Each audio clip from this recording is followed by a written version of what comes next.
This is emotion art. You know that feeling when your house whispers, "I'm not forever." Maybe life's big changes hit suddenly. Like a quiet storm, and the walls are closing in. Or maybe it's just time. My sister, Mariah Avery, is the realtor who turns those whispers into wide open doors. If you're dreaming of a home, but the process feels overwhelming, and I'm suspicious it's literally designed to feel that way, Mariah gets it. And she's the kind of person you want walking through it with you. Her clients say she's patient, that she listens. One person said she stuck with them through 4 years of searching. Never once lost her warmth or responsiveness. She never pushed, just offered calm in a wild market. Well, that's not sales, that's love in action. She's steady, she's kind, she's a genius with real estate. With her guidance, you're going to find a home that hugs your soul. Or at least one that doesn't judge your life. So if you're looking for a home, you want the process to feel a little more human, reach out to Mariah Avery at Mariah, that's MORIAH, at movewithmo.net. She's based right here in the Willamette Valley, Albany, Corvallis, Philomath, parts beyond. Just ask around. Her name comes up often. It's always with a smile. Moving isn't just contracts and boxes. It's literally writing your story. So, move with Mariah. I have, and I will again. And I'm her brother, so that's really saying something. Know what I mean? When Mariah helped us get the place we're in now, not only did she take care of all the stuff we couldn't understand, she worked a heck of a lot harder than we did. It was hard for me to process how much effort she was putting in. I asked her if it was because I'm her brother, and she's like, "Nope, this is what I do for all my clients." I was just like, what the heck? Yeah, she's unique. All right. This conversation is one I recorded with Chace, my brother-in-law. He's married to Laurel, who's already recorded with me and has an episode live. If you haven't listened to that, treat yourself. It's one of the most popular ones. Don't tell her that. Okay, but this isn't about Laurel. This is about Chace. And so not only was this the first time that I recorded with Chace, it's pretty much the first time I've really talked to him. He's part of the family that almost feels like another generation to me.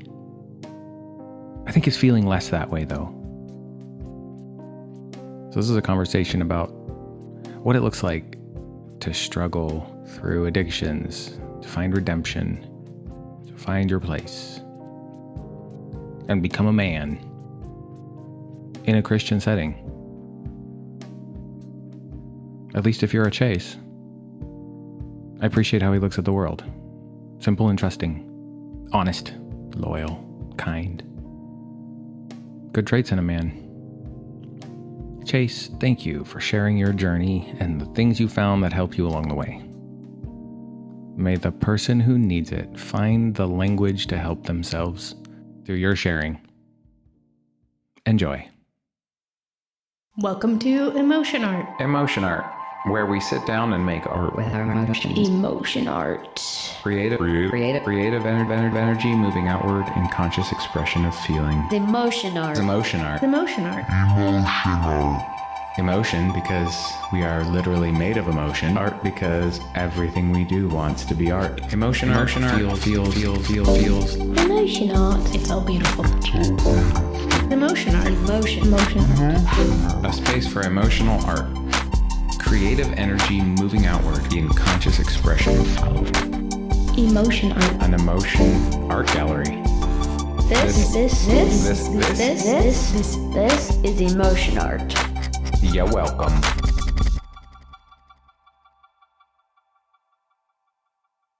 Someday I would like to have a setup where I can do all the different things. Audio, video, multiple angles. I want to know how to do that, and I don't. I may not be where I want to be, but I'm not nowhere. Wait a minute.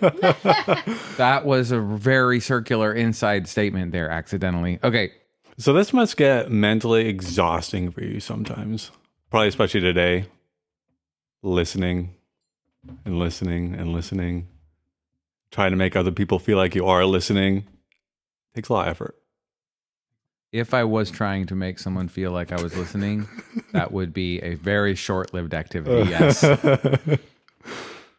It is exhausting only in the sense that it's a very creative time. There's a lot going on. Like, I just had a conversation with Teresa. Yeah. One of my mothers. Yeah. And I learned so much about myself. I'm going to sleep well tonight, but this is what I enjoy doing. It's funny you said you learned a lot about yourself. Did you learn much about Teresa too?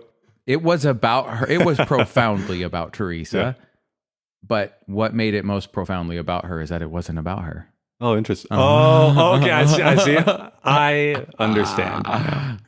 We'll see. Once you listen to it, you're here in like 3 months. I don't know how long it's going to take me. When you're starting a podcast, you go through these times where you're like, where am I going to get my next interview? Especially when you're doing it like me. And then a couple interviews come and it's just right at the right time. And it just happens to have been like the perfect interview for right then. Like, well, how did that happen? Oh, okay. Then here's a couple more. Then here's a couple more. And it's just like you start to learn to trust. And then eventually you get to a point where you just have a lot of different conversations that are happening and that are being able to happen. And you're like, I want to do all of it, but I have certain and many hours and I'm still working full time. And right now we're only releasing an episode every 2 weeks. That means with 5 episodes in the queue. 10 weeks.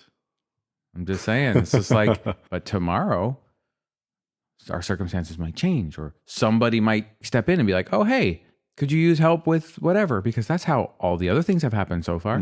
And then all of a sudden they're all getting ready to be released. And it's just like, I just never know. Anyway, wow. That was a long tangent about the podcast. That's interesting though. No one's ever asked me that. If it's exhausting. It would be exhausting for me. Why? Listening takes a lot of work. I can do small chunks at a time, but at some point I'm like, I need to go away and actually think about what you just told me. So it's that you can only process so much? Yeah. Then what starts to happen once you reach your limit? Well, so what happens is they'll say something, I'm trying to listen, and they said something that was like really important. Like, okay, I want to chew on that, but they're giving me other information too. And so my wife will be like, you know what I mean? I'm like, oh, man, like I do, but what part? There's so many things. Yeah. And I want to be able to touch on all of them, but I need to go back a little bit. There's this thing that we talked about earlier, and yeah, it's my shortcoming. I can only process so much at a time. You look at it as a shortcoming. In a way, I guess. I mean, obviously, if I could process more at a time and still be able to have the full conversations and be helpful in that way, obviously it'd be better.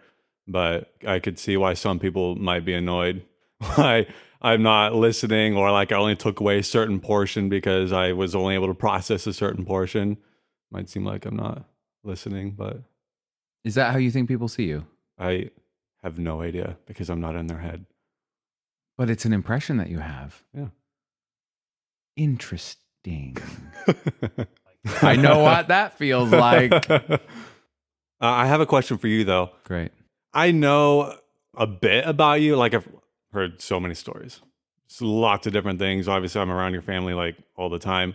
But yeah, that's true. But you're married to my family. Yeah, exactly. You are my family. I know. Yeah, we're a family. But you probably know, like, I have no idea what you even know about me. Like, the people that Michael's interviewed so far, does Michael know them all pretty decently? Am I like almost as a random individual to Michael? Am I like the most unknown person to you so far?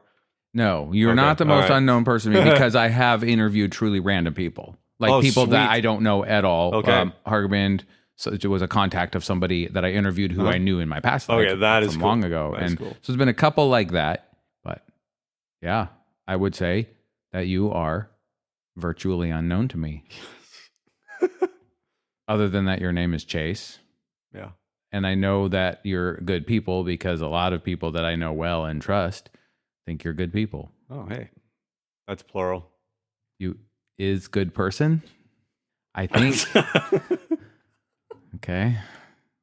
I don't know how many, but I do know you are good people. Is that better? I'm still confused, but I'll roll with it. Well, you passed the first test here. Sweet. Weirdness level. Can you accomplished. be completely confused and still roll with it? Yes. Right. Yep. Does that answer your question at all? Yes, my question has been answered. I now know that I am not the most unknown person that you've interviewed so far. Wow. And it's actually pretty neat to me that you just interview random people that you have no idea who they are. That would actually be really kind of fun to do. It's so fun. And I learn something every time. Yeah. Some of them I connect really well with. A couple of them I haven't.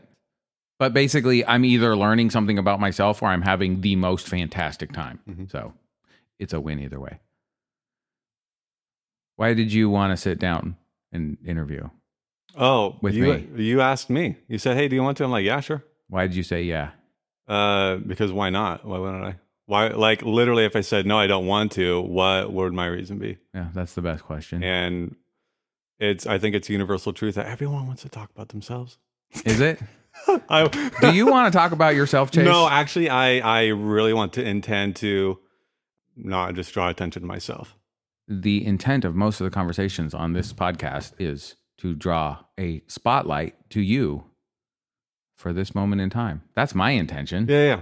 So you don't have to draw anything. Maybe it's the drawing that you don't want to do. Don't worry, I'll shine it on you. So Chace, who are you? Are you officially asking that question?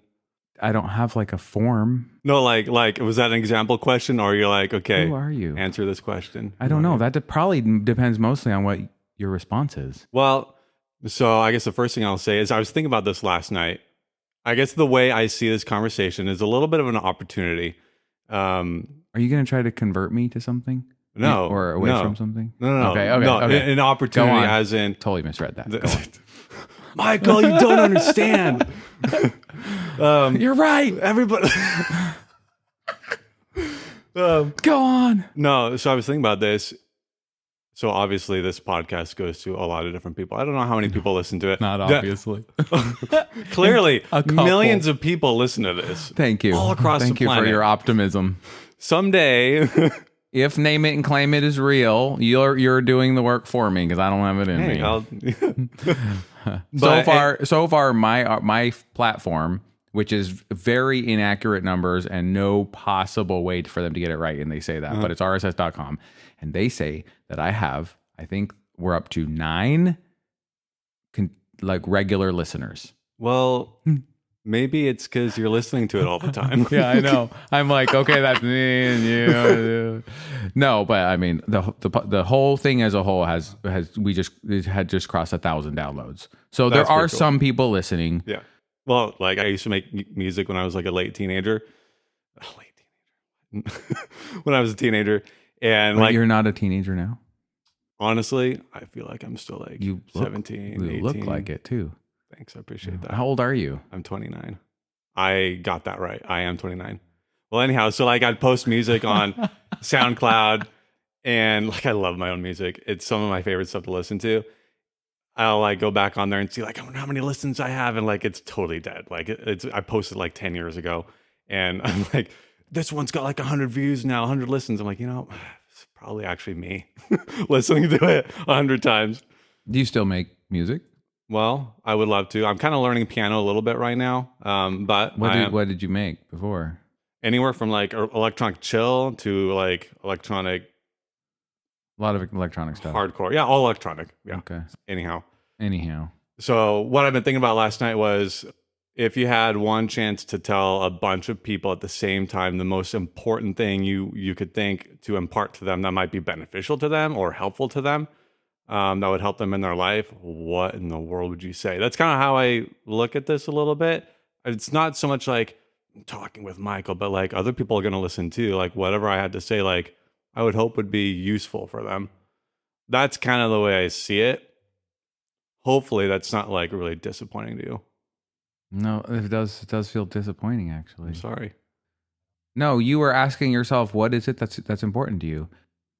Who am I? How do Yeah, I see a the little world? bit. What's important to me? And just thinking about this conversation, I assumed Michael's probably going to ask the question, who are you? Yeah. Because you have no idea who I am. I don't really know who you don't. are either. You're right. I'd like to ask you some questions too. Yeah, I hope you do.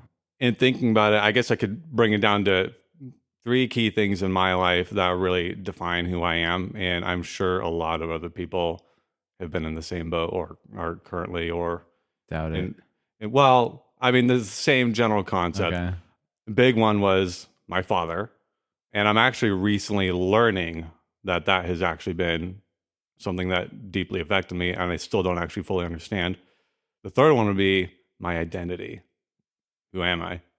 That was something I struggled deeply with as a teenager. And then the third one is my, I guess, addictions or struggles, whichever way you want to look at it. But all those things deeply impacting who I was and who I now am. 2 very different people. So my father, my parents were divorced. I was like 3. And so he moved a short distance away. We'd go and visit him on the weekends. You know, my brother, me and my sister. Like where was this? How old were you? Like I believe I was 3 years old. My sister was like not even 1. She was just a baby. My brother he's a couple years older than I am.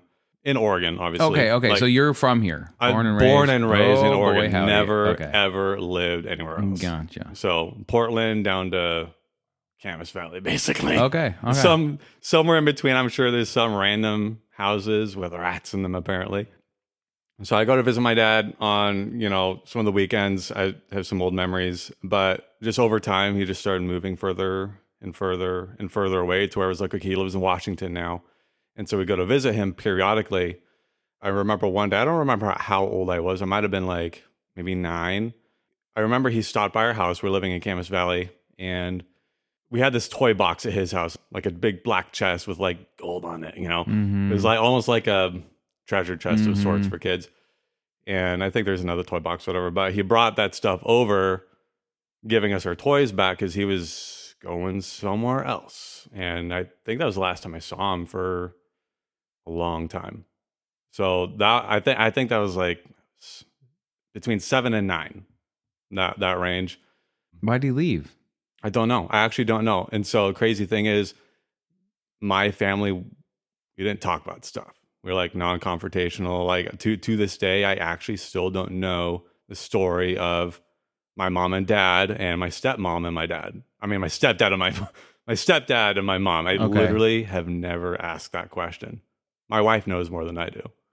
Huh. Which is just total insanity. How do you feel about that? It's stupid. Why don't I change it? I don't know yet. Someday So you're curious. I'm curious, but obviously I haven't been curious enough to crack that one open yet. So I'm just wondering is if you, I mean, maybe because that's kind of, this stuff is so traumatic. Like I just had an interview with Teresa, and I'm almost like, I learned stuff about why I have the fears that I have. Because she's like, yeah, this is what happened to you when you were this age. Mm-hmm. So maybe you've been able to heal from it enough that the curiosity that's probably always been there you're able to feel it. I don't actually know. So my brother and I, we're both the type of people that can just keep going. You get the job done no matter what it takes. It's Yeah, to do it. like my brother has been working this insane night shift for a long time, and he just keeps going. Doesn't complain. Just whatever it takes, he'll just do it with I can relate all manner of patience. It's just insane. Like, dude, get a different job, but he's doing it for his family, and I respect him for that. The stories we tell ourselves. Yeah. So he and I might be in the process of our killing ourselves, but we're just going for it. We're doing it. We're trying to do the right thing and whatever. So I really don't know that much about him in regards to how the divorce. I don't know if it's that I just emotionally shut down and I just blocked it all out, or if I'm just kind of naturally the kind of person that's like those things kind of roll off of me. I don't know. I feel like I have a pretty thick head sometimes. Either way, you have curiosity. Yeah. I remember my mom asking me one time, I was like maybe 7, and she asked me do you ever think about your dad? And I'm like, no, I don't. I play with sticks and mud and rocks, and I like my Legos. Is he back in your life? No. No. So when my brother got married when I was 21, he came for the wedding, and that was the first time I'd seen him in like maybe 12 years. I hadn't even heard from him. What did that feel like? It was amazing because I found out that he was actually a Christian. Like he came back to the Lord, and I was like, I've got my dad back. This is amazing. And I personally had just recently come to the Lord at that point too. So it was just a really, like, I got to spend some time with my dad. Didn't really have a chance to like ask him some like really deep questions. It's just not really who I was anyways. Asking questions wasn't really my thing. So I didn't really learn that much about him, but that was the last time I saw him. I think he still lives in California somewhere, but I still haven't really heard from him. So my father affected who I am because of having a lack of a father figure in my life. My stepfather was wonderful as a stepfather, but I never saw him as like my father. My mom was the one who disciplined me. My mom was the one who homeschooled me. My mom was the one that I went to for, whatever it was. The thing I did learn from my stepfather was, man, that guy would provide under the most ridiculously stupid circumstances. This is the one thing he could do. Just keep going. Yeah. Just like no matter how small the paycheck was, like he was going to keep going to work and doing whatever job it was. And he made sure that we had some sort of an income to survive. Like we weren't well off, but he was in really bad circumstances. That was just so unfair. And that is how a man consistently provides for his family. He just does it. You just keep providing. At any cost. At any cost. Not, obviously not forsaking morality or, robbing a bank or whatever, but I'm saying at any personal cost to yourself. He worked really hard. Yeah. And it sounds like that's rubbed off on you and your brother. Yeah, and maybe in ways I don't quite comprehend. All this stuff I'm telling about my dad's stuff, like I still don't fully comprehend. This is like recent, like just in conversations with my wife. Yes. Lack of a father figure, I'm sure it impacted me. I don't quite understand yet, but I know it did because I have no one taught me how to be a father. I didn't have a guy in my life to be like, Chace, like, dude, at this time in your life, you got to do this. You got to make sure you set yourself up like this. Like, I didn't have any of that. Which could be a blessing or a curse because people who have it, oftentimes they're saying, hey, you got to set yourself up like this. And it's like, bro, that's what you needed. And you didn't do it. That doesn't mean I need to do it. Exactly. We don't all need the same But things. not to diminish because still you want to have somebody who cares to be that voice. So, yeah. Sorry, go on. That's like one section of the puzzle that will come into play later. The other part, identity, I'm assuming everyone at some point in their life struggles with figuring out, who am I? Why am I here? Where did I come from? I didn't start thinking about that until I was 17, right around there. You might not know it, but I was like emo, goth, punk. I'm not surprised. No, neither am I. I miss the hair. The hair was so cool. Yeah. You still got a whiff of it around you. Yeah. No, I try to keep the punk going a little bit, Do you still feel like, do you identify that way? Does it still feel like you're have that kind of personality a little bit? Michael, I listen to Christian deathcore. Deathcore? Deathcore. Life metal. Life metal? Life metal, yeah. Goodness. It's okay, what is there an example of that I can just like listen to and get like, okay. Impending Doom. Yeah. That's a band? Yeah, their song Murderer. I don't know if you're messing with me or not, but I'm going to try it out. 100%. It's an amazing song. Okay. Yeah. Okay. Anyhow. Wow. You may have to get a neck brace afterwards because you will headbang. Oh, okay. I am careful with my equilibrium because I get nauseous easily, so I'll probably be okay. My neck will be okay. Well, Plus, I've been doing hot yoga. It makes you more stretchy. Okay. Well, I take my kids, or like my kids headbang with me because I make them do it. I'll like take my baby in my arms and I'll just go to town around the house. Anyhow, so emo, goth, punk kid. A lot of that actually stemmed from a really negative experience with the church. What do you know? What do you know? Yeah, crazy. Which church? The church I was basically born and raised in, Camas Valley Christian Fellowship. Oh, really? Yeah, which I still currently go to. Yeah, which I have many fond memories. Yeah, me too. Of Wonderful place. Wonderful So people. cool. Anyway, okay. Got lost in reverie for a second there. Yeah. So But wait, you have a gripe with the CV? no, Chemical liquor store? no, Okay. not I thought no- this was going to get salacious and I was going to have to cut it all out because what's the point then? It does, Okay. but fine. not I trust anymore. you. Okay, No, great. it was really, really bad for a while. So when 17, I started I really like, Makes you feel skinny something. jeans. I like black. I like, like bleached a stripe of blonde in my hair, and I thought it was legit. My mom did it for me, started doing my hair, a bit crazier than everyone else was. It's a country town. It You is a hunt and you country. fish and you wear a camo, and if you don't do that, you're a city boy. I kind of self-ascribed to being a gangster, which I totally wasn't. I just had a hat Yeah. that I wore sideways and you're such a gangster, Chase. I'm like, yeah, yo, bro. That turned into now I listen to Screamo and all this other cool stuff. Up to 16 was when I was trying to be a good Christian kid in the church. 17 was when I started being a little bit more real with myself that I was not living as a Christian because, well, first of all, I was actively doing pornography and I was also completely sold to video games, completely head over heels. So you were always looking for that instant gratification stimming. Yeah. Why do you think is it something that is like a brain wiring thing? Like, do you consider yourself ADHD or what do you attribute it to? I don't Because know. I know kids that are like that and kids that are not like that. And I'm just like, what makes the difference? Well, I know for a fact I loved video games. Yeah. Not just any video game, but Was it an escape? maybe specifically video games where you build a character and you gain skills and money.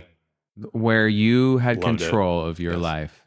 The competition of you building your character looks versus what your character does, what kind of skills, what kind of how you do melee, do you do magic, do you do archery, that Do you type have of mad thing. stacks? Yeah, what? I don't know. Cash? Like stacks Gold, of cash? gold. Gold? Gold, yeah. Gold. Okay. Gold and other precious whatevers. I mean, that makes sense though, as a youth, because we got to get moral lessons out of everything. Basically, if Gideon Wilkie is listening to this right now, it was RuneScape. Hi, Gideon. Loved RuneScape.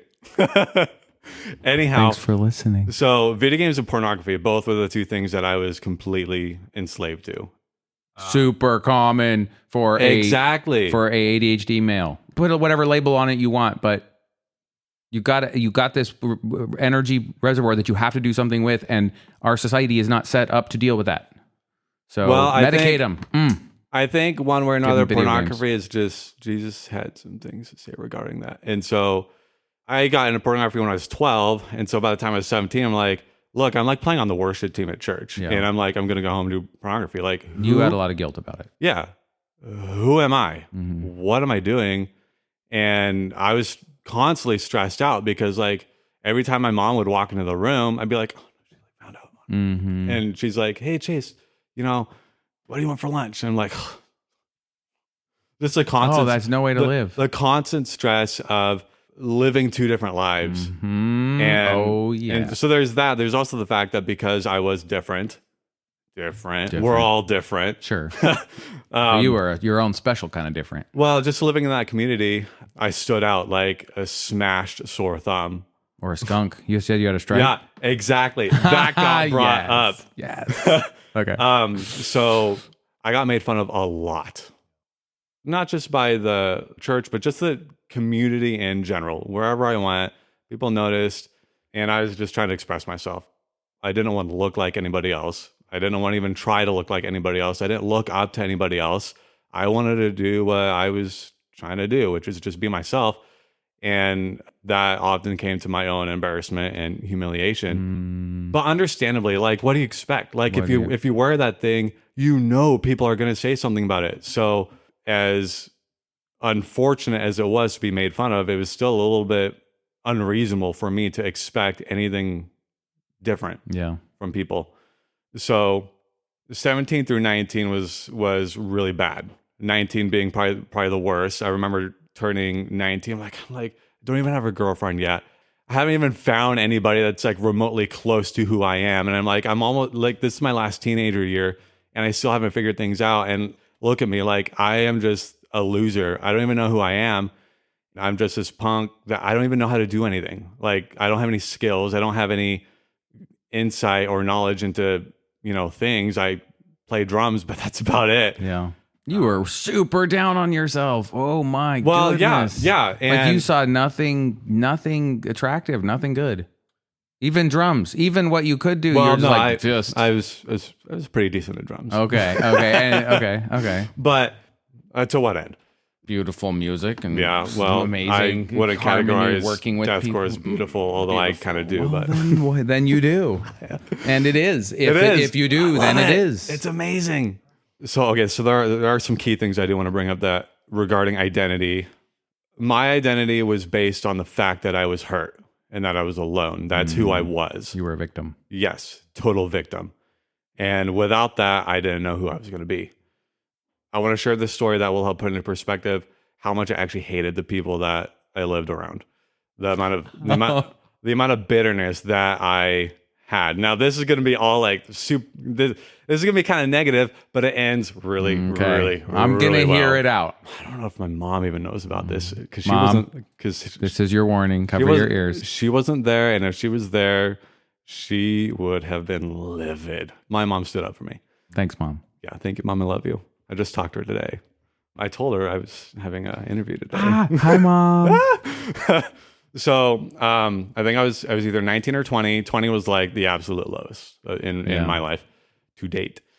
So I had these gold shoes. They were Supra Chimeras. They were gold. Gold? Golden shoes. Shoes. Okay. They were big too. They weren't heavy. They were just gold. Okay. Love them. They're so easy to put on. Didn't have to tie them. One of a kind. I can't even picture this, but go on. They were so like cool. I'm picturing some sort of moon boots or something. That's literally what people called them. Wow. Moon shoes. Okay.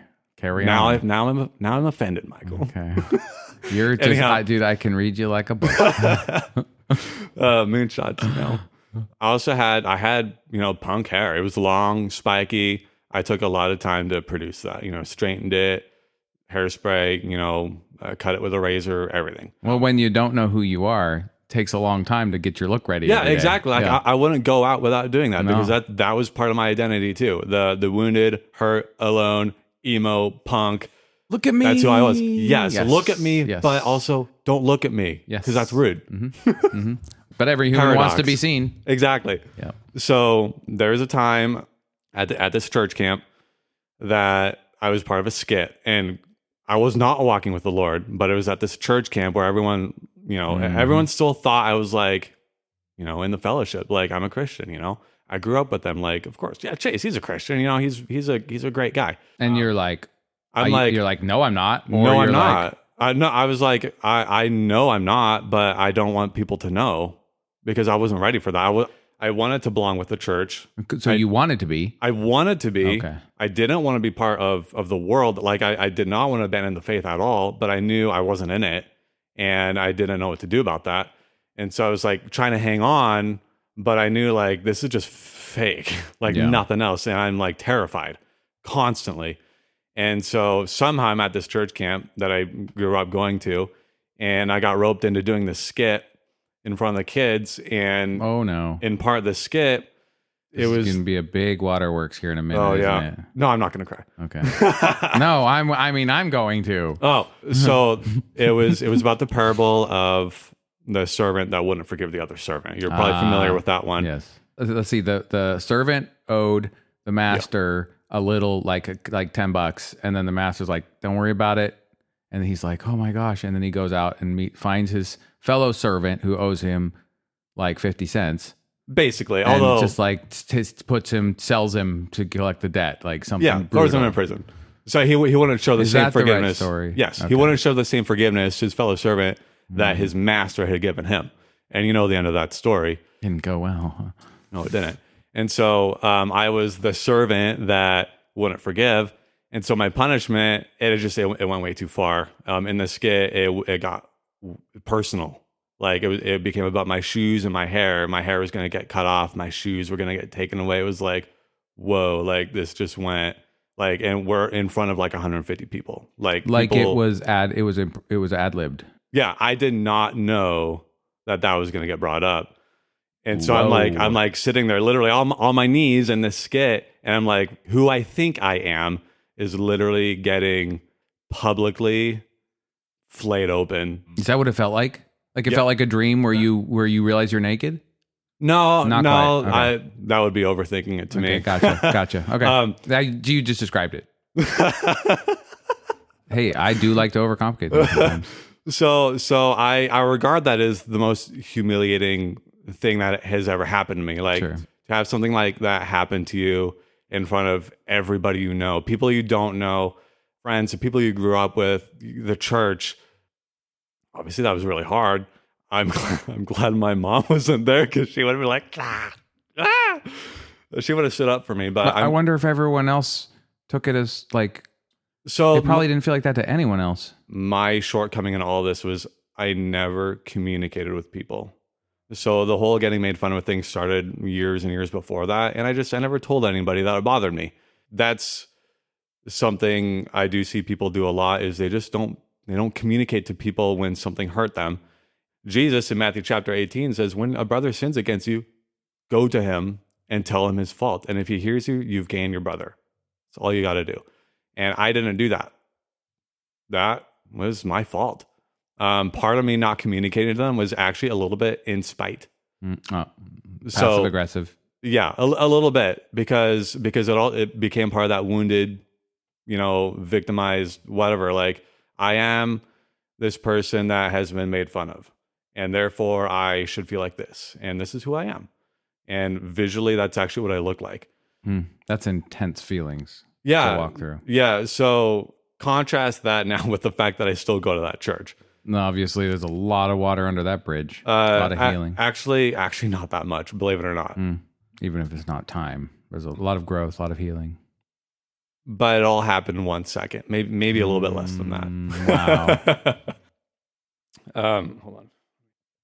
Do you edit that kind of stuff out, like drinking water? Depends on whether you ask that question afterwards or not. That could be funny enough to leave in. Possibly. And then I have to leave the drinking water in for reference.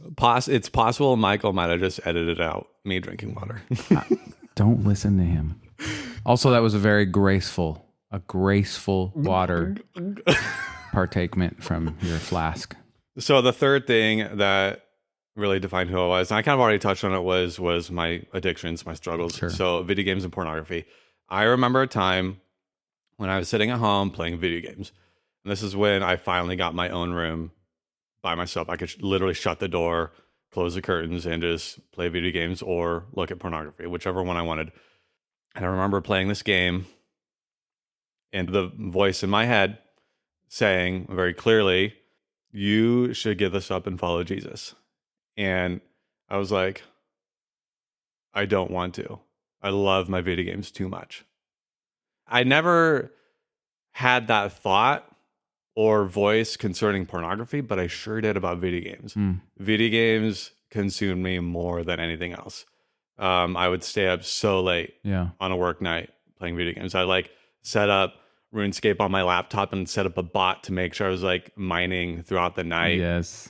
And I remember one time I would get up like at 3 or 4 in the morning, like check my computer and make sure like my guy wasn't like off like in the wilderness, like doing random stuff that I was like, no, it's supposed to be right here. I remember getting up one night, my account got banned because I was botting and they found out. I'm like, no, all that work, all that time. So I started over and got even further than I did before and still botted. Just loved it way too much. The amount of time and hours and money too. I spent so much money on just like it was just insane. Bought a gaming computer, first like awesome gaming computer. I'd go to work, come home and play video games. And when my mom would come home from work, it's funny, like us 3 siblings, we'd all like hear mom coming through the door. We'd like shut the computer, open our door, walk out in the living room, and be like, hey mom, welcome home. Kind of let things settle down a little bit. Like we'd all slowly slink back to our rooms, close the doors, and get back on the computers. Minecraft, RuneScape, whatever it was. This sounds like our house. But for me, that was 100% all I lived for was the video games. Sometimes I'd go out for a walk. Like I'd visually be who I was and go out for a walk. I'd go to Ray's, get a Java Monster energy drink and some sort of pastry or whatever, and just go walk and sit somewhere by myself. That's literally what I did. I was completely in bondage to both of those things. So with the pornography in particular, that was really hopeless for me because I remember wanting to get out, but then falling back. That's like story of like every guy's life. Trying to get it. Every guy. What? Every guy. Yeah, pretty much. When your body is coursing with hormones, Yep. and you have What are you no gonna do? clue what the heck is going on, you're trying to figure out existentially too. At this point, like generations nowadays are having their existential crises at that point instead of waiting till midlife, like the decent Generation X. Thank you very much. What? Okay. What are is you Gen gonna X? do? What is that age? What is Gen X? I'm really bad with these whole Gen X generations. is basically up to 75. I have no idea. Angela, do you know? 79. Angela's Gen X. Hey, I'm not. what are you? I am between X and millennial. I don't belong to either generation. I don't even know what I am. Zennial. Identity crisis. You're probably a millennial. No, yeah, you're a millennial. How? 29. 29. Yeah, you're certainly a millennial. Oh, sweet. All right. Yeah. 1995. 1,000%. Let's put it this way. Bonnie's a millennial. Weird. Yeah. Weird. I think you're also a millennial. You guys seem to be able to like giggle at the same frequency every once in a while. I just need to tell the right joke. Well, that's true. You can just get her to giggle at any frequency, anytime. Okay. Anyhow, so I remember with my mentor, he's a good friend of mine, that he had been kind of taking me under his wing since I was like maybe 12, maybe 14. I don't remember exactly what. He was one of the main guys that I was doing everything I could to make sure he didn't figure out. Spiritual mentor, I'm assuming. Yes. Yeah. The way I would lie was just not cool. Not cool. But he was very faithful to just stick with me. And I don't know if he ever figured out that I was like just lying to him and not being real with him when he would ask questions. I don't know. Did you ever tell him? After I repented, yes, I told him okay. like I'd been like lying to you for a long time, and I'm sorry. Well, I think he did figure it out then. I think he did. Yeah. But so I love it. We answered a question. This is fantastic. there we go. Yeah, finally. Go us. A question. I remember there's a time I was like, okay, I want to do better. Like he knew I was doing pornography. That was like an active discussion. He asked me how things were going. We're like, oh, yeah, it's going well. I mean, what are you going to say? Actually, I'm failing utterly, and I don't want to do anything about it. also actually. not how humans work. He helped me get like this internet safety software stuff on my computer. And this was just a work of the devil is how I describe what happened. Was we're like installing it and accidentally found the back door in the process of, oh, this is how you shut it off. Oh, perfect. I could literally turn my computer on safe mode and have access to the internet, and all these other applications are offline and I could access whatever I want. It just doesn't have audio. And so that was like day one. I was given the tool to help me not access pornography, but then I was also given the key to access it whenever I wanted. So I was like, are you kidding me? Like I wasn't trying to do that. That was handed to me.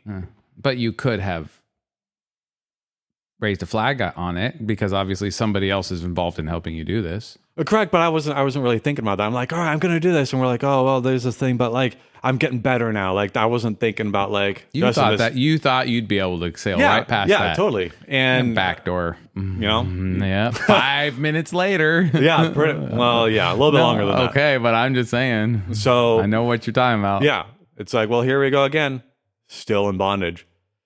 And doing a thing that you really truly feel like you don't want to do, and yet you still find yourself doing it is a horrifying experience. Correct. Yeah. I mean, well, the Apostle Paul talks about that Yes, in he Romans. does. I'm sure you're familiar with that passage. It's when I was young, like I didn't understand. Like he's like, I do what I want, but I don't do what I do. What's he saying? Like It's still confusing to read. Mm-hmm.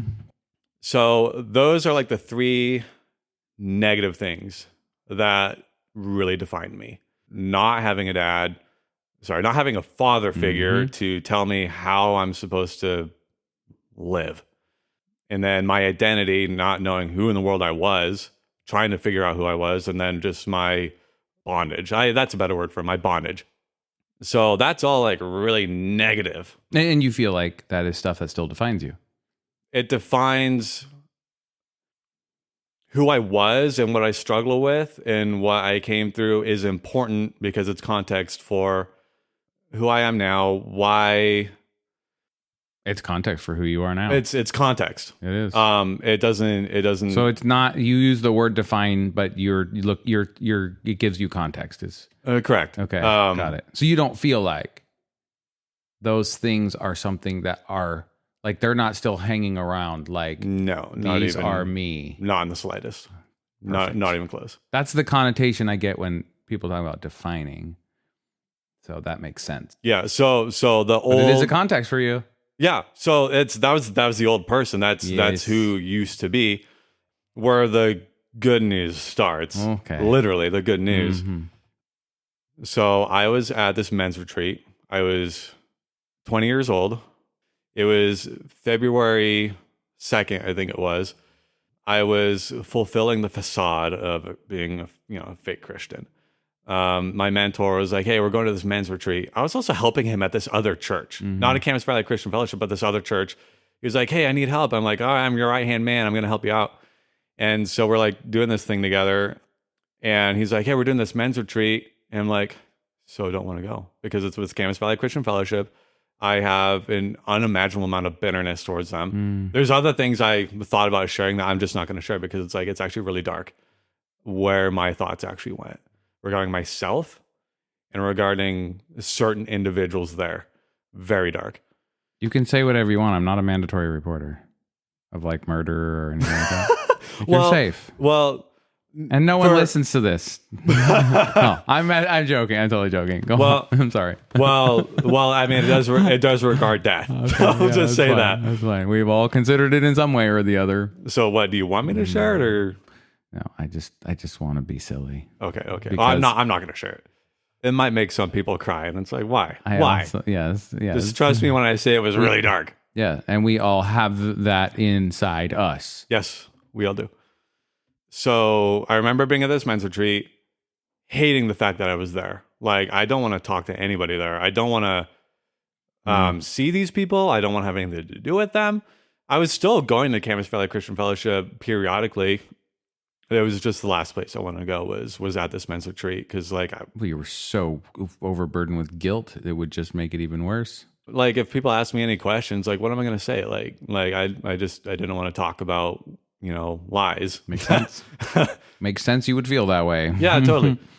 And so I was sitting at this table just by myself. Everyone around me is like getting food, talking, doing all these different things. I'm just like, I'm at this table by myself. Don't want to talk to anybody. I don't want to look like I want to talk to anybody, which I always looked like I didn't want to talk to anybody. That Chace guy over there, don't talk to him. He doesn't want to talk. I don't know. Maybe people thought that. Maybe I scared people off. I think whatever. people are afraid to break someone else's personal bubble. And so when totally. you have an obvious personal bubble, people are generally going to respect that. Yes. And it's hard not to take it personally. Yeah. Well, I will also say that those people want other people to ask them, how are you doing? And that's what I always assume as well. Nobody ever actually asked me that. How are you doing? Because it's very scary to break someone else's terrifying. bubble. And when you find out they're not doing well, now you have the burden of responsibility. And they don't know that they have a bubble and they don't want a bubble. Mm-hmm. They're just afraid. Yeah. It develops a sort of relationship that you have no idea where that might go. Rightfully so, it's terrifying. I don't blame anyone for not asking me. Like I've done the exact same thing. Seen people, didn't talk to them. Should have. And you can't blame yourself for showing up the way you did. Well, you were also afraid. Well, I think, if I make the choice to not talk to the person when I know I should, it's a true saying in the Bible when it says, to him who knows to do good but does not do it, to him it is sin. So you have to face the consequences of the decisions you make, aka nobody's talking to you, and that hurts and it's hard. But that you made the choice doesn't make it hurt less. Yeah. So I'm sitting there by myself, and by the way, I had a secret crush on your sister for a little while. Which one? Laurel. Oh, Laurel. Yeah, Okay, absolutely. okay. Well, she's the only one you ever had a crush on. Hottest one.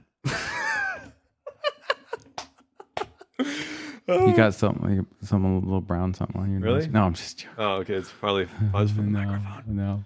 I'm calling you a brown noser. I don't know what okay? that means. You know what? It's completely pointless. It's extremely lowbrow humor. What's a low brow? Yeah, never mind. You are in much too innocent of a place right now. I've heard some pretty horrible things at work. Anyhow, the reason why I just brought that up was because your dad happened to be at that retreat. And you already had a crush on Laurel.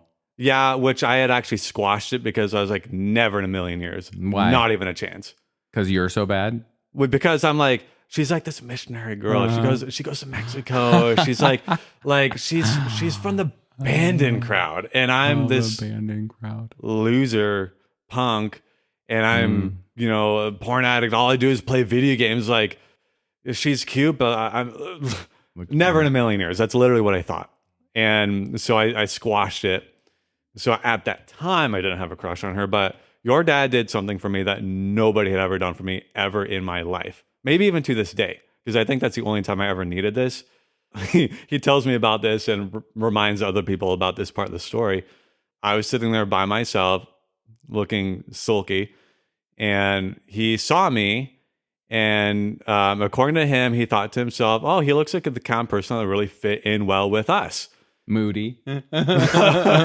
Yes. So if somebody had simply said, "Hey, you'd probably fit in well with us," I probably would have broke down crying, because that's all I wanted. Because part of who I was alone, just alone. There's nobody else like me. I'm the only one that has this thing going on. This, like, nobody else looks like me. Nobody's interested in the same stuff I am. It's selfish, but also as a teenager, as a young person who's lost, an understandable crisis really to have. Yes. Yes. And now as a parent with lots of teenagers in my life, in many ways, I'm like, the crisis looks different every time. And there's always something you have to go through. It's almost like a rite of initiation. You have to walk through the hardness to get to beautiful, a loving heart.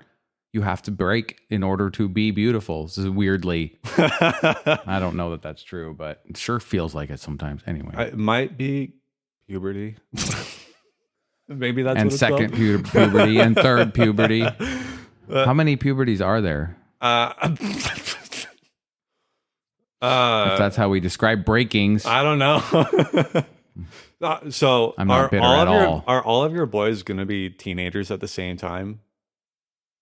That's insanity. Nope. No? Okay. Okay, so Sawyer's there should so no way, but Sawyer's 10. What counts as a teenager? Do you have to be 13 or is 11? It's not 11 a teen. teen, 12 teens. I don't know, but it's going to be close, Chace. 4 out of 5. It's neck and neck. That's insane. Yeah. It's a lot of. They're all getting so close. It is insane. Yeah, that's crazy. That's Where's gonna your be a lot of microphone, Angela? Ha! I can edit it back in. I know There where we the go. files Yeah. are. The secret microphone laying around. I just know where all the. I know. Oh, okay. You'll just add it. I know how to do all this. She edits now. She has the time and the inclination and the will, and she's so good at it. But I can also do it. I can also undo it. Well, you could probably just AI generate her voice and like. Yeah, I'm gonna AI your voice back in if you edit it out. That was a complete pointless tangent. That's so okay. now there's Tangents more are okay. we have to edit out. That's fine. Now I'm afraid. I'm afraid. Okay, what were you saying? Quick, back to So it. what your dad did for me. So he sat down and he said, "Hey, you should come to our house." And he said, "Talk to Judah, my brother-in-law, your brother." Yes. Judah. Yeah, that Judah. Yeah, you know that guy. Yeah. He's like, you should I love that- talk love to that Judah. guy. You should come to our house. I'm like, inside, I'm like, first, like, the crush just came back at that point. I'm like, oh boy. no freaking way. He just, like, he doesn't even know my name. He doesn't even know who I am. Like, I know who he is. He just asked me to, like, come to his house. And inwardly, I'm like, yes, absolutely. And, like, but outwardly, I'm like, okay, thanks. I'll think about it. And so, like, I get home from the retreat and, like, I'm messaging Judah on Facebook, like, dude, your dad told me I needed to come to your house. Like, what about this next Sunday, which was, like, a week from the day I officially met your dad. And Judah's like, yeah, sure, I think we can make that happen. So I brought my sister with me. And, like, Judah and Eden, like, gave us the tour of, well, the caravan that we're sitting in right now. That's, like, the first thing they showed us. So I know. great. And it's so funny. They both were like, yeah, our parents are really interested in their heritage these days. And they kind of said it like, oh, yeah, like, I'm like, this is so cool. Eye roll. Yeah. Yeah. So when coming here, I just remember there was something critically different about my experience, just literally being here. Nobody cared what I looked like. People are just talking to me like I was actually like a normal person. There's lots of different people to talk to. And one distinct thing I remember, well, obviously there's just a piece of being here. Like I didn't have the constant stress of like being found out because no one knew who I was here. But also there's definitely something spiritual about it because I still have this struggle, something I'm working on. It's just the stupidest thing ever, but I've been dealing with it since I was like, I don't know, 7. I pick my nails like nothing else, like till they bleed. And it's just like I chew them. Nervous, stressed, fidgety. Fits, man. Whatever. It fits. That spaz brain. It's never a good sign when I'm doing that. It's always negative. When I came here, it's like, didn't have the urge at all. And I always would have the urge. Like I'm always. You felt peace. There was Yes. a peace that you felt. Absolutely. And you feel like that was spiritual. Yes. Absolutely. Yeah. It feels self-evident to you. I can see that. Yeah. No. Because the things that were beginning to happen inside of me were not possible of my own self. The things happening inside you were freedoms from what you felt like was bondage or things that were holding you back or... Well, is that what you're talking about? something was starting to break a little bit. 3 days later, I'm just like at home. I don't remember what I was doing, but the thought came into my mind. It was like, why don't you tell everything to your mom? And I'd had that thought before. I'm like, no way, no, not ready. Don't know if I'm ever going to be ready. Was it the same voice? Was it just a thought that you had, or was it this voice? Because it sounds like you had heard a voice that you don't feel like came from you prior to this. It must not have been simply from me because naturally I would not have wanted to do that. It's not natural for one to want to expose their darkness, their lies. Yes. That is not natural. It is not natural. So, and that's exactly what the voice, which I believe was the Holy Spirit, telling me, you should confess. And I was like, I think I could do it now. There's 3 things I wanted to tell my mom immediately. I was like, I know what I want to tell her. One, that I had a crush on Laurel. Because I was like, finally, like most important. The first thing, there's some other like financial related thing. Doesn't really matter. Third one was obviously the worst one was the porn addiction that I'd been in her home for years doing pornography. That day, which was 3 days after I came here to Stan Teresa's house, I confessed to my mom. We cried together for a little bit. And then I went on a drive and I did the most important thing was I confessed to God and repented. The verse in the scripture that I've kind of more or less been living off of, even when I'm maybe not as close to the Lord as I'd like to be or would expect myself to be. 1 John 1:9, it says, if we confess our sins, he's faithful and just to forgive us our sins and to cleanse us from all unrighteousness. When I confessed my sin, I was not only forgiven, I was also immediately cleansed. I was literally no longer a porn addict. I did nothing. So what I told God was, I was crying like I never cried. I was like, I have no idea how you're going to do this. Mm-hmm. I do not know what to do. Mm-hmm. I have tried and I'm just at a loss. I have no idea how you're going to fix this. But I'm ready. Yeah. And so one moment I was a porn addict, and then the next moment I just simply wasn't, of no effort on my own part.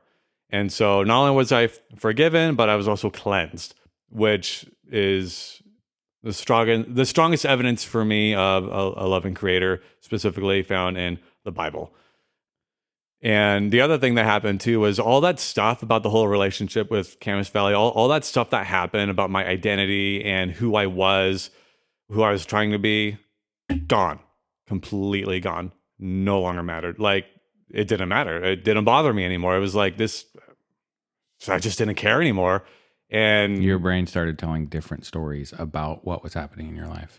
I don't agree with that. Okay. Because that didn't come from myself. That was not in my head. That was not something that I could just be like, you know what, today I think I'm just not going to care about it. It's just like, obviously it affected my brain. But if the rewiring may not have come from you, Yeah. but that's your brain true. was rewired. Yeah. Whether true. you did it or Which God did, whatever, however you want to look at that. That would be the miracle, which would be, I mean, who Right. cares if my brain's rewired or not? Like, It's like celebrities spend millions of dollars trying to figure out how to rewire their brains. and all you got to do is just repent. And God will do the rewiring for you. Whatever way God rewires your brain, like, the fact is, that's miraculous because you can't do that by yourself. I tried and I couldn't. And I didn't expect the whole identity thing to just like be gone like it was, but it just was. I didn't ask for it, but that old, wounded, victimized, unbelievably bitter and unforgiving. Because as a victim, what other choice do you have? But You're a still not a victim. good choice. No, there are no good choices as a victim. But I could have helped the situation by telling my friends, hey, look, you know, I don't appreciate that. Yeah, That would have that's been loving true. for me to do. Learn Me to not doing communicate. that Yes. was unloving. That a friend should tell a friend, hey, that's not cool. I was not a good friend in that aspect. The whole video game thing, though, was still a little bit like, I went from like playing video games like all the hours that I'm not working to like, okay, I'm just going to limit myself to 2 hours a day. 2 hours a day. And I remember, I think it was like 2 months into me walking with the Lord. I remember like sitting at the computer playing this game. I remember exactly what game it was. Can't remember what it was called. And that voice, again, boom, my hands flew off the keyboard because the voice was like, if you don't stop playing video games, you will not marry Laurel. And I was like, wow. like it wasn't like, Okay, did that come from your own subconscious putting the pieces together and telling you, getting it to your conscious brain, or do you think that was divine? that was God, because Okay. because come to find out later, like after we got married, after we talked about stuff, by the way, I've never actually told her like that specific detail because I don't. Oh, you're in trouble. Because I didn't want to be like, I'm only following God because I wanted Laurel. Not the case. I know, that's what I'm hearing. I wasn't necessarily giving up video games because of Laurel, but come to find out, like, no way Jose was she going to marry a gamer. Yes. And I was not aware of that. Yes. And so that was God yanking me out of that and being like, look, I'm giving you Laurel, but if you really want her, get this out. And so I stopped playing video games, but I still struggle with it. I got sick one time I got really, really sick. And I was really bored. And I still had my gaming computer. I just used it for emailing. Literally, that's actually literally all I used it for. And so I downloaded this one game that was really fun. I got really good at it. Played it for 2 weeks. Oof. And I realized this is a problem. Gave the power cord of my computer to my mom. I'm like, look, I need to not play games for a while. Just keep this. And when I feel like I'm better, I'll take it back. And if I don't think I can handle it, I'm going to just burn the whole thing. And so I got better, but I'm like, you know what? I'm not going back. So I took that game computer and I took it to the mountains on a hot date. It was amazing. Got real hot. Oh yeah. Yeah. I broke that thing open with a rock. and smashed it like you wouldn't believe, and then lit it on fire. It was a lot of black smoke, and I got a little bit scared because it was like at the top of a clear-cut mountain at Camas Valley where like everybody would be able to see. There's like, it's fire season. Oh my! There's smoke up there. It's black. Oh. And I'm like, fortunately, I happen to have like a bunch of water bottles in my car, and so I'm like putting it out, and then I just leave. So, still struggle with video games a little bit after that. I got sick again, broke out my backup laptop, played this other stupid game. I'm like, you know what, this is stupid. Folded it in half the opposite direction and threw it in the dumpster. And I'm like, done. That's my kind of extremism there. I've done that kind of thing so many times. So is my wife. And it's never worked for me. It sounds to me like you finally got it to work. No. Sometimes. Well, no. Okay. That was it. That was it. Yeah. The second fold. Well, so the second Office Space. Well, so like, you've seen that movie? No, the second Office Space is the office in the movie Office Space. No. They take the printer that everyone hates from The Office, and there's like this slow-mo scene where they're like pumping like gangster music, and they're all just in the parking lot beating this office copy machine really to death. That's what was in my head when you were talking about you and your computer. Was there fire involved? Not in that scene, but there was fire in that movie. Yeah. You added fire. Yes, I love fire. So cool. Okay. I kind of derailed you, but since you're derailed, I have a question. Yes, please. So it sounds like there's part of you that sees you had two main hurdles, two main battles that you fought. One was video games and the other was pornography. It sounds to me like the video games was by far the biggest player, the hardest. It affected you much longer. But when you were talking about that one time, you said, and the worst one, pornography. And so I'm wondering, why do you feel like of the two of those that were a factor in your life, why do you feel like pornography was the worst? That is a really good question. Thank you for asking that. You're welcome. I literally did not think about that. I'm curious about it. Jesus didn't say anything about video games, but I know he did clearly say something about lust. Any man who looks at a woman to lust at her commits adultery with her in his heart. And I also know that in the Bible, it speaks about the people that don't inherit the kingdom of God. And fornication is in there, and the Greek word is literally porneia. We get pornography from that. It's basically graphic fornication. That's exactly what I was doing. So that, to me, that's the worst one of what I was doing, because you're saying that if you are being, I'm going to say sexually promiscuous. Sure. Because, whatever that means. Well, because to me, it's not as obvious. The line of morality is not drawn in the same place for me as it is for you. You know what? I lost my train of thought. I derailed myself off of that train. That is such a long conversation. It is. Maybe that's why. It depends on where you're getting your morality from. Yeah. So obviously, like, I follow Jesus, and so my morality would come from him and what he said. I can't expect people who don't believe what Jesus said to follow what he said. So why should I expect people to hold to that standard? Like, that would be unreasonable. You're right. It's a huge topic. It is a huge topic. Yeah. And I, of course, immediately want to ask questions about that. But but it's a huge topic. It's a huge topic. It would be really interesting to me to have a conversation that says, why do we look at sexual morality the way that we do? Why are things the way that they are? But the problem, I think, between me and you is the conversation we'd have to have before that is a conversation about the Bible and Bible interpretations and worldview.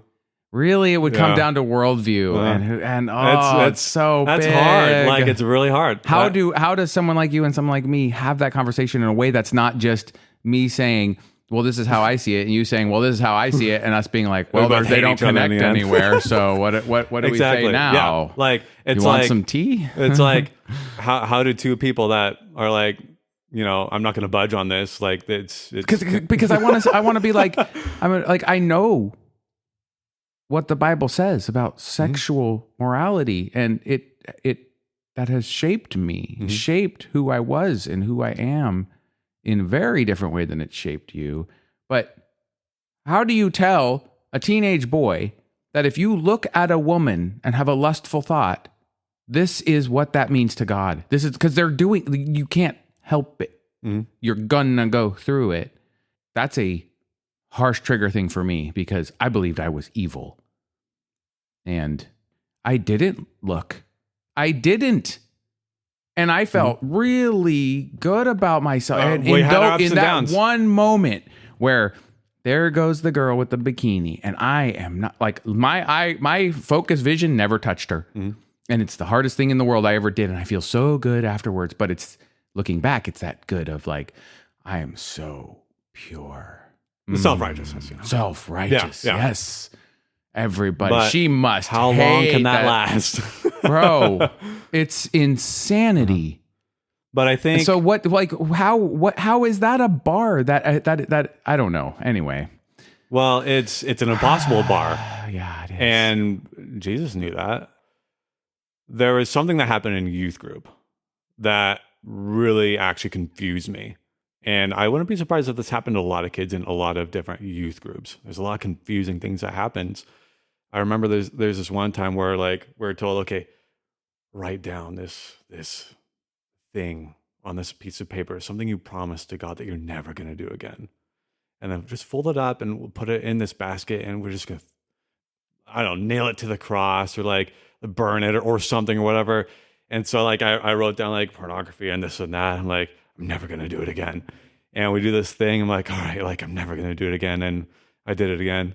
Yeah. And the failure, like it just added to the failing. Like like you said, the bar is too high. The truth is the bar is really high. The bar is perfection.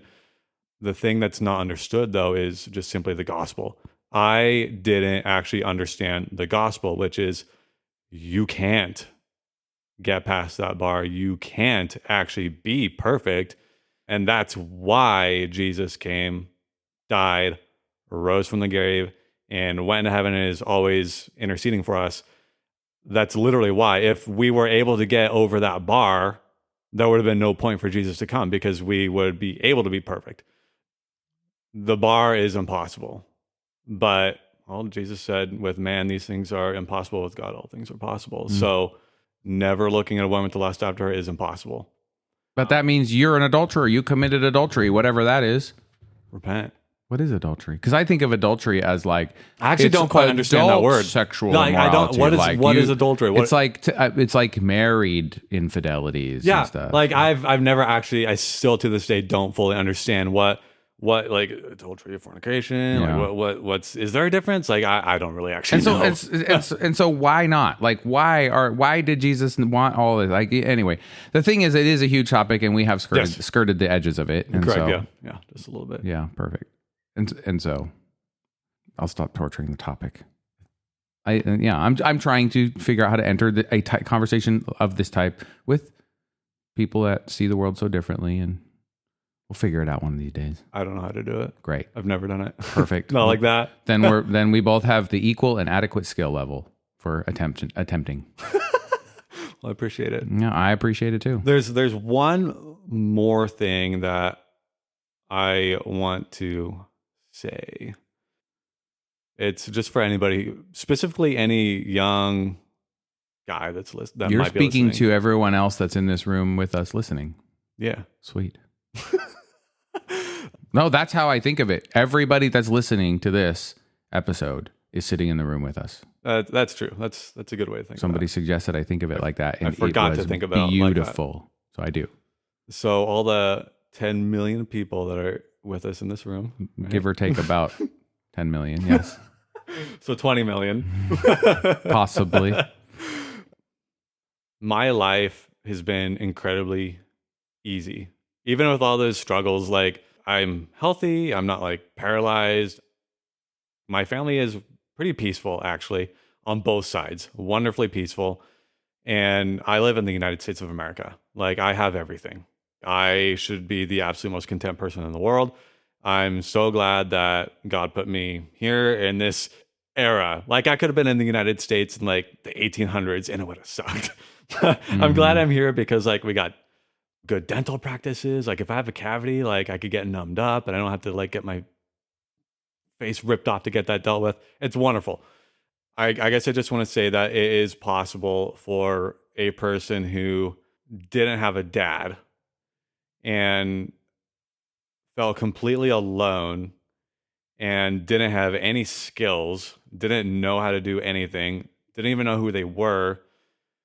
It's possible for those people to be taken by God and to be completely changed into something they had no clue they could ever be. I had no idea I would love being a father as much as I do now. That never really entered my mind when I was 19. Like, what kind of a dad am I going to be? I didn't even know what a dad was. And barely even knew what you were. I know. And it turns out but you know what level 80 equipment looks like. Level 80 equipment? I don't know, dude. My gaming was World of Warcraft. Wow. Every time somebody says that, I'm like, wow. You know? Yeah, and I did it. I was like a year of my life. So, I mean, I can in some ways relate to the video game addiction part. Because, I mean, there was a time where, because I was into video games in Iraq especially, and then I came back, and then Bonnie's like, so, yeah, you sleep for a couple hours a night, and you're always trying to play. So you kind of have to choose between that and your family. Mm-hmm. And I'm like, oh yeah. Yeah, I guess you're right. All right, fine. And then it was just like, okay. And of course, you know, having an intense draw towards pornography, I didn't have access to it. Mm-hmm. I had plenty of access. I didn't have access. I mean, the things that stood out to me were like finding, because it used to be you found little torn out pages of magazines. Now just in the bushes somewhere on the whatever, and there was nowhere else for me to find it. Uh-huh. So, but that happened a few times. You know what I mean? So I didn't really have access to it, but I can still relate intensely to that guilt cycle and shame. And I mean, because you don't need pornography in order to just violate yourself through fantasy and masturbation and, you know, all that stuff, because to me, that was all evil. So it was all violation. And so I can identify, even if you and I see it differently now. Yeah, differently. I can identify with the intense struggle and pain, the brokenness that comes from it. I bet everyone can. And I agree. I am suspicious that you're closer to right than wrong. I don't think that you can make a statement that applies to everyone, but I believe generalizing, that you know, most people do. Yeah. Because most people have hormones that develop normally. Yeah. And most people live in a fallen world with the devil tempting them. I don't know, dude. I mean, like, where is it? Where does one stop and the other start? But this is all part of that big conversation. It is, yeah. Yeah, which we're like, it's there. And I keep trying to go into it, and you're like, you're like, yeah, okay, you go ahead. Like, oh, that's fine. And we're still skirting it. Okay, here we are. It's kind of fun. It is kind of, actually. It's fun feeling uncomfortable. Because I'm just like, how do I? Okay. Anyway. Maybe I am a little bit uncomfortable, but actually I don't know. I'm talking about myself. Yeah. Maybe I'm not uncomfortable. I don't know. This is really fun. Like microphone, headphones. Yes. Like it can be addicting. Like I'd been thinking about this conversation a lot over the last 24 hours since you'd asked. I'm like, I knew I can think about what I might want to say as much as I possibly want, but I know for a fact it's going to be completely different than I could imagine. So just stop thinking about it. It's going to happen. The conversation is going to be whatever it's going to be. So your story ended when the best part started. What about now? What about now? I don't want to interrupt your flow or get in front or behind or whatever. Well, I guess it comes back to that part about what God can do with a person that was like me. I feel like I want to say, if God could save me, God could save anyone, which is true. But like, I wasn't like, you know, I didn't murder people and I wasn't in prison and I wasn't like, you know, dealing fentanyl to people and, you know, I wasn't I wasn't doing those kinds of horrible things, but. And someone that has, it would be like, because I wasn't like. Yeah, exactly. You just guns and, you know, there's always something else to compare yourself to. Yeah, exactly. Both up and down. Well, that's just my art. It's not special. Yeah. Yes, it is. So for those people that might find themselves kind of like in the kind of boat that I was in, which I bet like just a lot of kids in school dealing with identity. your identity is absolutely not going to be found in what other people do to you. But that's not all. Obviously, I'm going to say your identity can absolutely be fixed if you give it to God, which requires repentance and confession and service to Him. Because without that, then, are you really believing what Jesus said? Follow Jesus and your identity will be healed. So someone that might happen to me like me, some emo punk that, might be a loser like that, like I was, you don't need that. It is fun, but that is not your life and it does not have to be who you are. God has plans that you just cannot comprehend. Like what I was saying about loving being a father, no one told me how to be a father, and I don't know where I got all the father skills from. I mean, maybe it's like instinct or whatever, but I just absolutely love being a father, and I'm so glad to hear that. Yeah, it's so fun, and I love being a husband. How many kids do you have? 3. Age range? Under 5. I'm 5 and under. only asking for the people who don't know that 5, I remember 4, all this. And 1. Soon to be 6, 4, and 2. Bro, between all of you, what do I call you? The group of the younger generation, the Avery. cult, maybe, I don't know. Cult. The youngers. The youngers. Uh-huh. What was I going to say about the youngers? Kids, something about kids. There are so many little children. Uh-huh. Everybody has children and everybody's pregnant. I'm not. Are you sure? Because, oh my goodness. Do I look fat? Is that what you're I'm saying? just saying that for somebody like me that Does my wife look fat? Is that what you're saying? intensely, I don't answer trick questions. This is a setup. I love my sister, okay? Which one? Because I can't tell right now. Which one's my favorite, are you asking? No, because I'll I'm definitely tell you that. I'm just I have really one clear favorite. making you uncomfortable. Maybe not. Just playing. Playing is fun. Can I ask you a question? As long as it's not about names, birthdays, or which family, any of the small children in the youngers. What was it like for you in Iraq? You were in the service for a year? Was it a year? It was the Army National Guard, so I signed a 6x2 contract. So 6 years. Okay, so a long time. 6 years of going to drill at 1 weekend a month and then spending a couple weeks out of the summer going on a mission, deploy if you're called up, and then 2 years after that 6 years is up, then you go into what they call individual ready reserve, which means I'm basically done, but for 2 years they can still call me back if the unit deploys or if they need a soldier, whatever. So 6x2. That's what I served. And I went to Iraq once. Okay, so how long were you in Iraq for? 400 days, I believe, is something around that. We were there for over a year. Yeah. What year was that? Oh, I believe that we deployed in 09, so we would have left, probably left in sometime 09, came back sometime 010. 010? In 2010. 010. Oh, 2010. Yeah, I don't know. I'm so glad we're past those confusing years because I never figured out how to say it right, I don't think. 2010. 2010. Okay, 2010 to 2009. And it's crazy because my teenagers are just like, but you were born in 2010? That was yesterday. What is happening? So I guess, I don't know that much about you, but it's hard for me to comprehend. Michael was in the military. Yeah. And I was a medic. Yeah, I know. But he had a gun, right? Yes. Carried an M4 and a 9mm sidearm, but because I trained with the infantry. So I was always going through all their training and close combat and glass houses and all the different things we did. And so that M4, the military rifle, felt so familiar and comfortable in my hands that I just always wore it. Do you shoot these days? We still have guns. It's been so long since I've done any shooting, and honestly, I'm planning to sell all of them. I'm just why do what am I doing?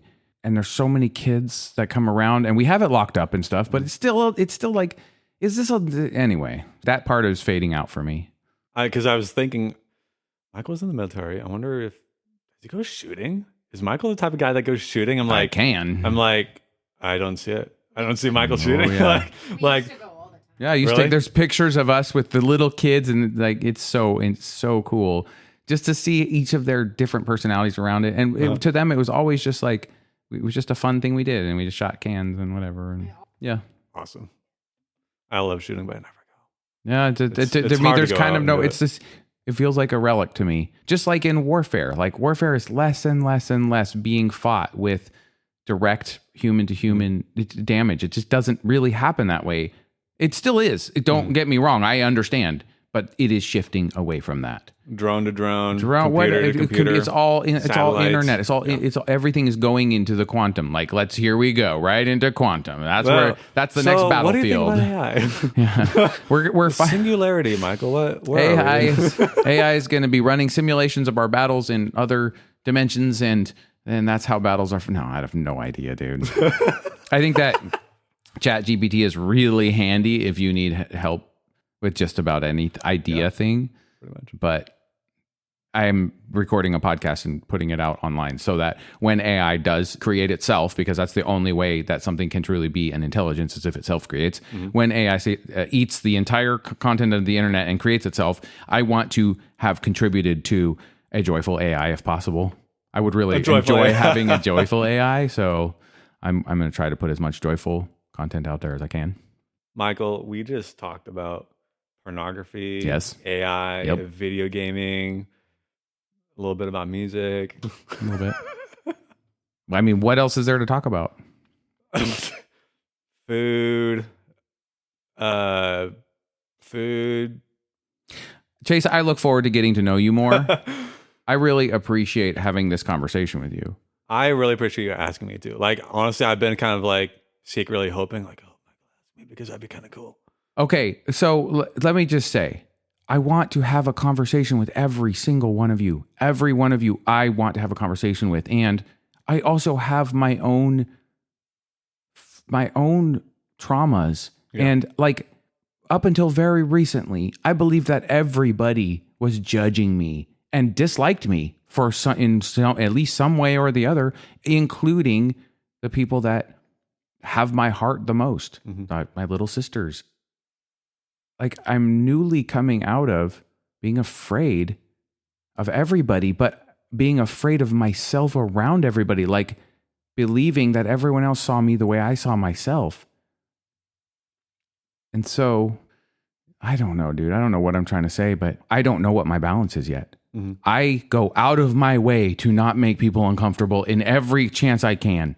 And I still make people intensely uncomfortable sometimes. And so if I'm not asking somebody to have a conversation with me, it's because I'm not going to try to force things. Like I don't want to architect this. The conversation is going to happen in the way that it happens. And now some people are starting to put it out there. And it's just like, I want to have a conversation with everyone that is part of my life, whether now or in the past.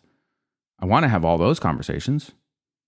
Like, okay, so it came up yesterday. Do you remember this conversation specifically? Well, we were talking about your podcast. Yeah. And like I was asking questions like, what do you ask people, this or that? But it came up that everyone's afraid. And you were like, really? And like, I don't know you at all. And so I'm just like, yes, everyone's afraid. And then I was like, I wonder what will happen if I just call his bluff right now. So I was just like, yeah, for instance, you want to record? Yep, I sure And do. then you were, that's exactly what you said. And I'm just like, well, perfect. I didn't expect you to say yes. I expected you to say yes eventually. Because I think that everybody has something to say. Once they get out of their own head and don't worry about, I don't know what it is. It's always something about like, I don't have anything to say. I don't know how to talk well. Given enough time and you listen to a couple of conversations and realize that I'm not a gotcha reporter. I'm not out there I'm not trying to make you look bad. In fact, what I want to do is make you look good, even if I do not agree with you, have no concept of what you're talking about. I don't care. We're co-creating art. There's no point to this conversation at all, other than I'm really interested in what the world looks like from behind your eyes. So all I'm trying to say is I want to have a conversation with every one of you guys. And if I'm not asking, it's because I would like to have a conversation with you. That feeling inside me, that is what I listen for, which hasn't come yet. Well, and if you want to have a conversation, it's going to come when you say, hey, Let's have a conversation. That's my favorite. Anyway. Well, I really appreciate you asking me. Yeah. Just because I ask everybody, what are you most afraid of? What am I most afraid of? Yeah. There's two things. One is like, oh, come on, that'll never happen. One is like, oh, that might. Sometimes I have nightmares about literally getting back on video games. And I will 100% wake up and I'll be like, oh, I have to tell my wife, wait a minute. It's 5:30 in the morning. I'm going to work. No. Yes. I wasn't playing RuneScape again secretly. Because, like, seriously, I have had dreams about I secretly started playing video games again, specifically hiding it from my wife. And I, as a person, am changing. Why does that scare you? My children, my wife need my time, and they need my attention, and they need me to lead them. And if I'm playing video games, I'm not giving them my attention or my leadership, and they need that. So I'm basically saying, I don't want to be around you right now. I want to play video games. So that will cause damage as far as trust between my wife and I, and also how my kids will see me. The other one too, of course, was pornography. Like, same thing. Like, wake up, I cannot believe wait a minute.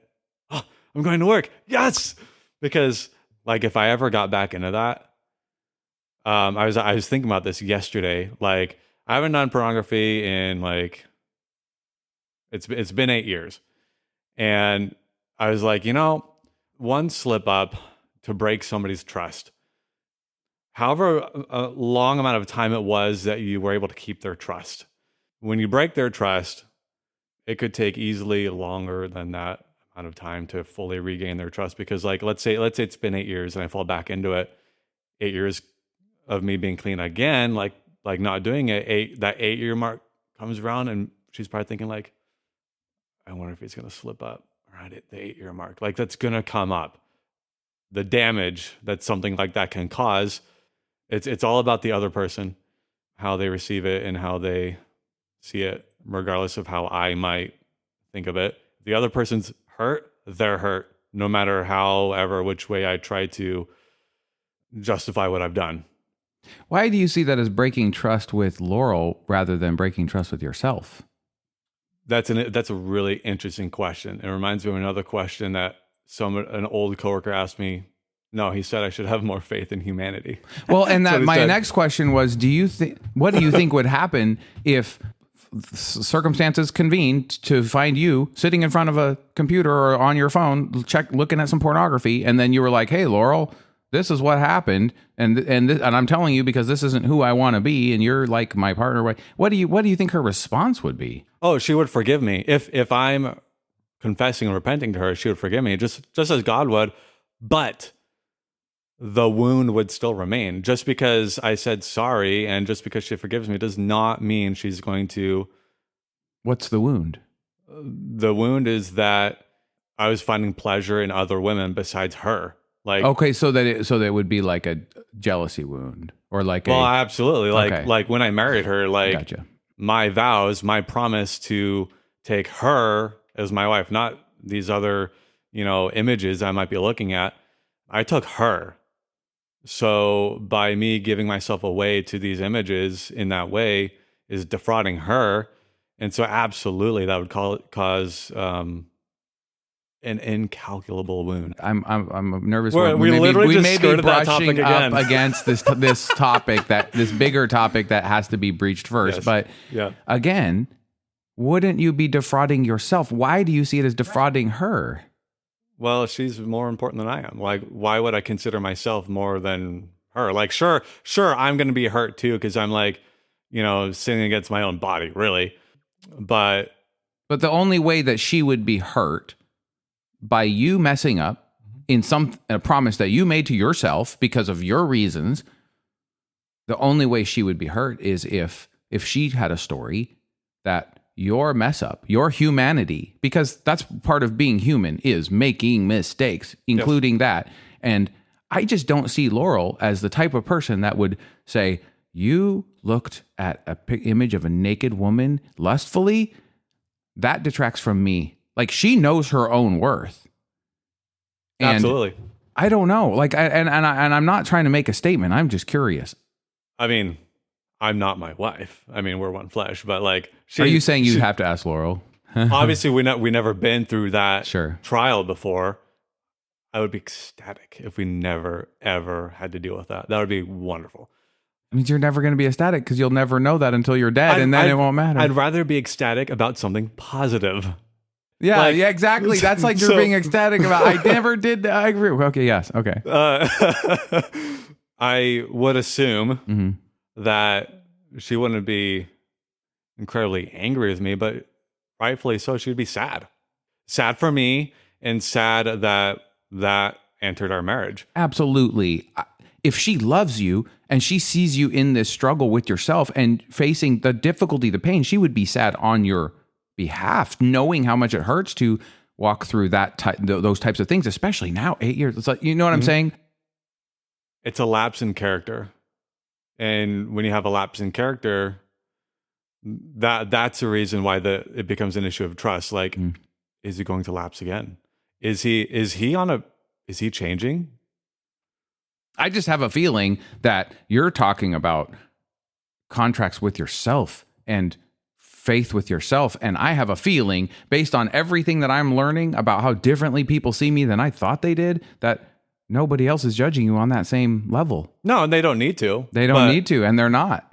I'm not concerned about that. Obviously, I would be deeply concerned about the well-being of my family if got involved in that, and especially if I was shady about it. Yeah, started lying, because it would change the entire culture. Yes. You would have a family culture of lying. Yes, and darkness. And I have experienced that. Bad. There is nothing worse. Above all things, be honest. Just be honest. Face the truth. Eat the death cookie.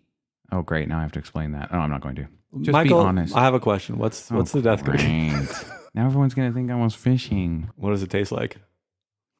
Death cookie is a concept of something that you know you should do and you haven't done it, or something you know you should not do and you're still doing it. When that thing makes is there, total sense. When that thing is there, you know you should do it and it is not done. As long as it's not done, it's a death cookie. And that death cookie sits there and it siphons your life energy. Energy that you it have. hasn't been cooked yet? Like, you haven't finished cooking it yet? Or like you're in the process of eating it's it? It's a bakeless. Oh. It's sitting on the counter as a cookie. And it exists because you have a task that you're leading your brain, whatever it is you want to do, and you're not doing it. Thus, the cookie sits here, siphoning off your energy a little bit at a time. And the more cookies you have, the more energy it's pulling. And when you do that thing, what you do is you pick that cookie up and you eat it.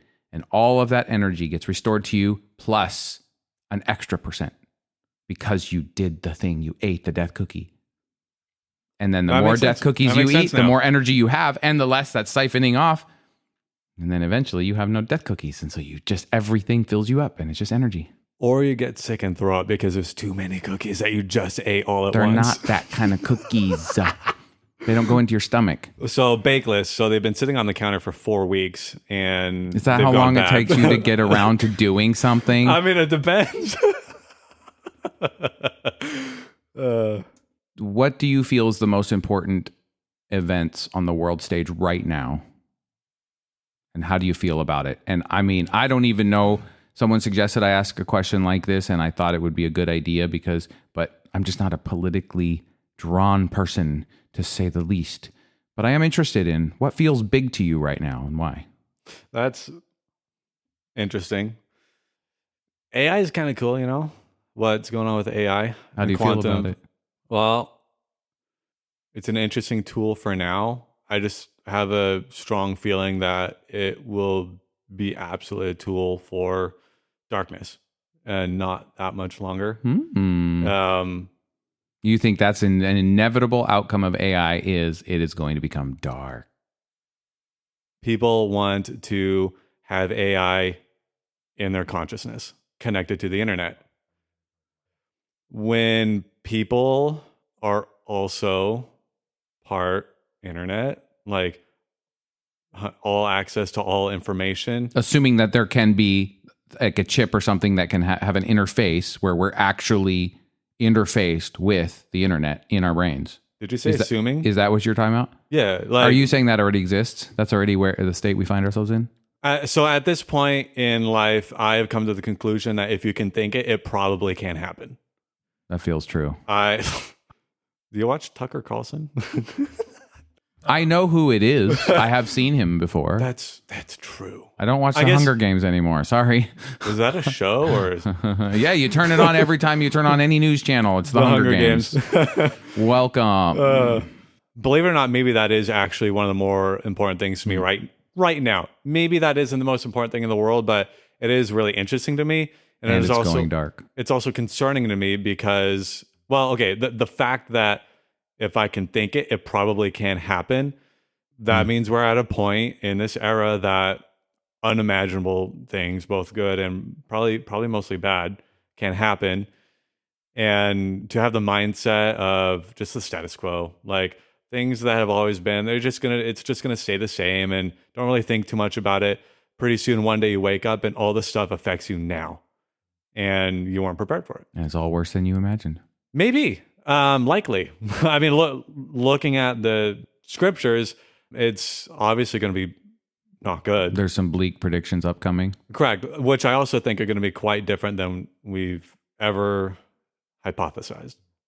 I don't want to try to ascribe so hard to one way of looking at things so we don't have enough information on to where I'm paralyzed when something different happens. Because something different will happen. And well, anyway, that was a lot of words. Something different will happen. Something different will happen. If you had a realization that when you walk out of this gypsy caravan door, you are going to fall dead in this physical existence, what do you feel like is the thing you'd want to say? Because anyone who listens to this, right now, what's the most important thing that you have to say? Okay. So before I die in 10 seconds, you're not walking out that door yet. And now that you know, you can have all kinds of negotiations, and maybe I see you exiting through a window or something. But I'm just saying, assuming that was the case, what is it? What is the thing that you would leave the world with? Or the people in this room, anyway. I tried thinking about this, but I tried to not think too hard at the same time. Because you don't want to jinx it. Well, I don't know. Like, jinx, you owe me a soda. Okay. No, you don't want to give it bad luck. You don't want to. You want the thing that comes. Is someone looking over in the moment? Here's some salt. Where's the salt? Right now, I'm literally actually buying a little bit of time because I need a little bit of. You don't need sound waves to buy time. You're welcome to just. So sit the first thing that came to my mind was that God cares for us individually. He's put us here for a very specific reason. And we're appointed once to die and then the judgment. And after that is eternity. And God wants us to be one with him.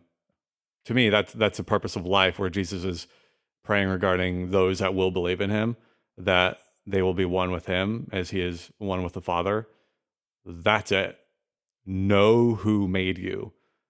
The deep question that I had about who I was regarding my father was, who did I come from? I was thinking about my father. These things I have in me, the way I think, the way I do things, was that from my dad? Did I get that from my dad? And as I realized, like, I'm never gonna know. And then after I gave my life to the Lord, that question it transitioned, thankfully, from who did I come from to who made me? And that's the most important question, knowing who made you. So I guess now that I've processed that verbally, know who made you, and of course, follow who made you. Yeah. Thank you. Yeah. Thank you. There Chace, we go. We appreciate got it. the time. Yeah. Thanks, Michael. Let's do this again. Yep. Okay. Wait, really? Why not? I mean, when there's something to talk, when there's a conversation to be had, I want to have it, and no conversation's ever over. And it's so fun. It is actually to really do fun. it this way. And we could set 4 mics up to this. We could have 3 mics in a call. And I could talk through 2 mics at the same time. No, what? You are a narcissist, aren't you? You're like, there's 2. I get to use 2. Most people are like, there's 2. Well, we could have another one. Well, you did say 4. I'll use all 4. Oh, here we go. Okay. You can yell. I'll whisper. let's go connect with family. Sure, and probably eat something. Yes. Okay. Peace. Like.